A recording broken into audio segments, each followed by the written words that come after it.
First, I had to do it. I have to first see whether it'll sell.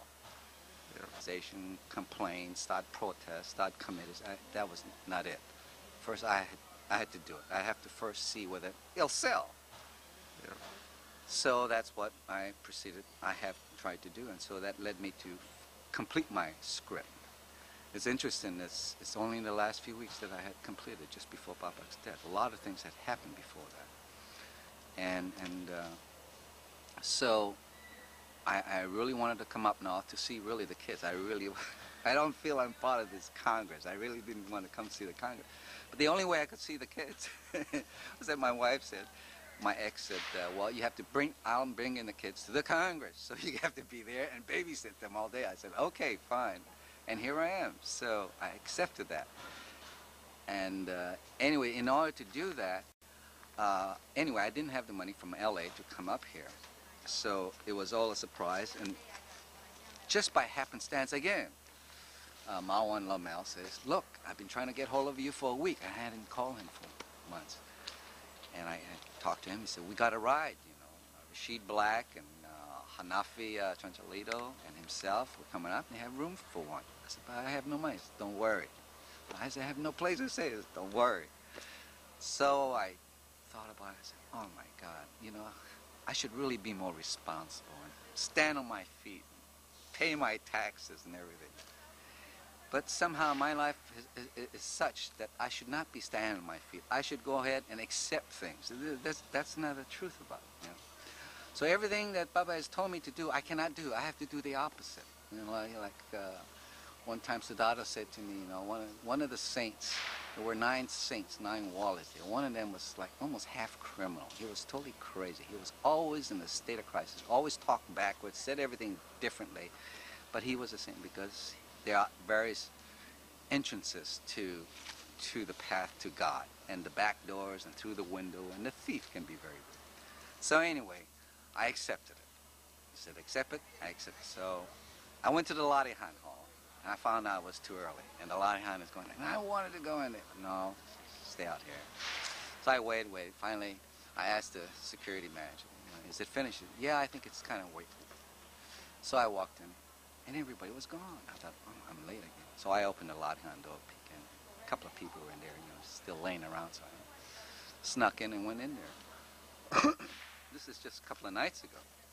So here's my first group latihan. There's no group in here. So I took off my, you know, shades, my incognito. Of course, this is ridiculous. You know, everybody recognizes me. So I first took my hat and shades off. I wasn't going to take my wristwatch and change out. He sat sitting there, feeling quiet. Feels pretty good. So I took off my billfold. My shoes were still on. I should really relax. You know. Took off my shoes.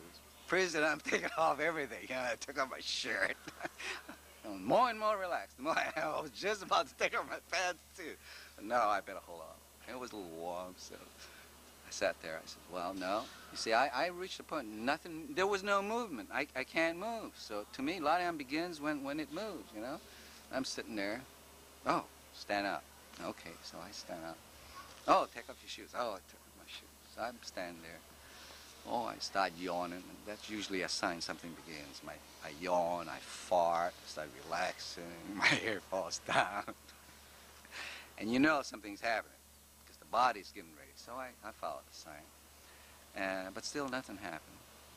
And suddenly, this light feeling came on again. That same light feeling I told you about back in '58. So I looked around, and started getting paranoid now. I'm getting old, I'm getting weird, you know, thoughts coming in my head. Oh, I shouldn't be thinking. I shouldn't be thinking about Papa. But my heart, you know, I said, gee, well, what are you going to do with my heart, you know? It hurts, but it's stuck. It's like, you know, in the olden days, in some cultures, you weep and you scream. The Jewish have a beautiful way of death, you know? You weep and you scream and blah. So I said, oh, I can't cry. There's no tears. Nothing is generating. So I stood there a while, and this lightness continued, and it was like a fog. It just went through my heart, it went through my mind, and then there was a total emptiness. And I said, well, what's the meaning of this? There's a hear this voice in my head. I haven't heard anyone.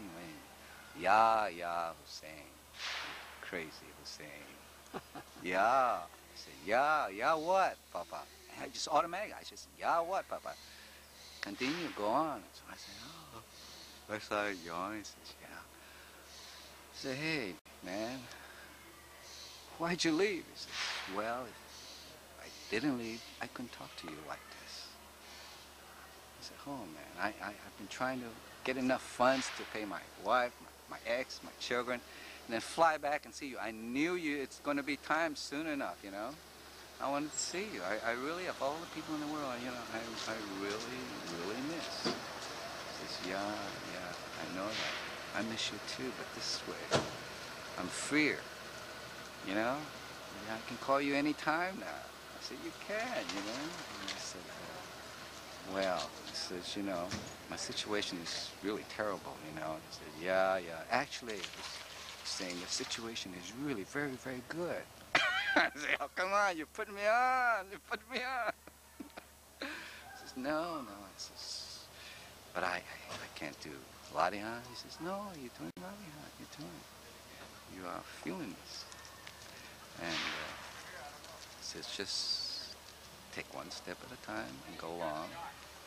And I says, but, you know, and I had this dialogue with him. I said, what happened when the other prophets died? What happened to the disciples? I'm concerned about what will happen to the members. Will it splinter up or move and, you know, drop out? You know, that action, I'm really concerned about it. He says, yeah. But as long as I was alive, then you always had to depend on me. He says, look, you see, you have a picture of Papa on the wall. So as long as I'm alive, you see Big Papa's picture. So I become your distraction to Almighty God. Once each prophet or messenger dies, there's a directness to the power of God. Then you will know where it all came from. And you will get much, much deeper, so that now the disciples, like you folks, are forced now to move ahead and to not ask Papa. Now all you have is to ask yourself and do it, you know, whatever has to be done. Just like Babak had to do in 1938. Babak had to ask himself, you know, well, what do I do with all this, you know? And he had to follow it. And so now you folks are all little Babaks, you know? Wow. Okay. Salamat, salut. So I went up, and here I am. That's a fantastic story. Yeah, I really have a feeling everything's... It's a real test now. I think now the latihan really begins on another level. I think it's like the beginning of the holy book. You know, each of us must now open that book. Remember that old story Papa used to say, huh, Cantrell? Yeah. That he swallowed this book? Well, I had swallowed, but it got choked, you know, and I couldn't read it. It was upside down. Well, we all have to do it whichever way we do it. I read backwards, like Chinese, you know? Well, that's my life, so I have to fulfill that book. There's a pages, and there it is, right there, you know, to do it. However it comes out. And this is very, very individual. It's like just as the latihan is an individual experience for each person. For me, I found out I had to find my book. I know I swallowed something, you know, and I had to find it. And if Baba had showed me, or someone else, or testing, then there would be a tendency that I would depend on that instead of myself.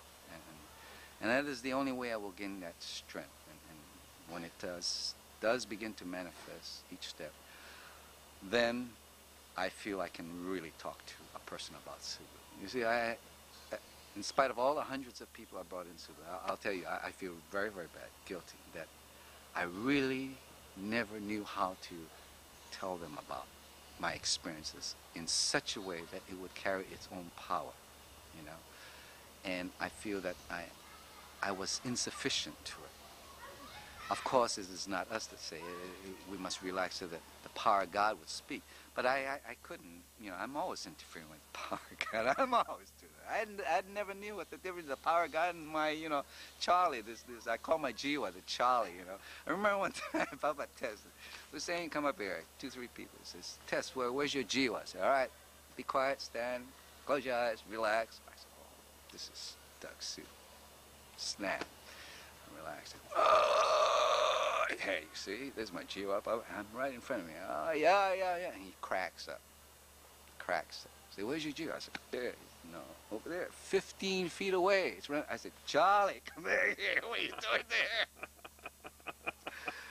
So I feel, you know, he's always running around like a wayward child, our Jiwa, because it's still growing, just like a, you know, a little baby goes through 2, 3, 4, 5.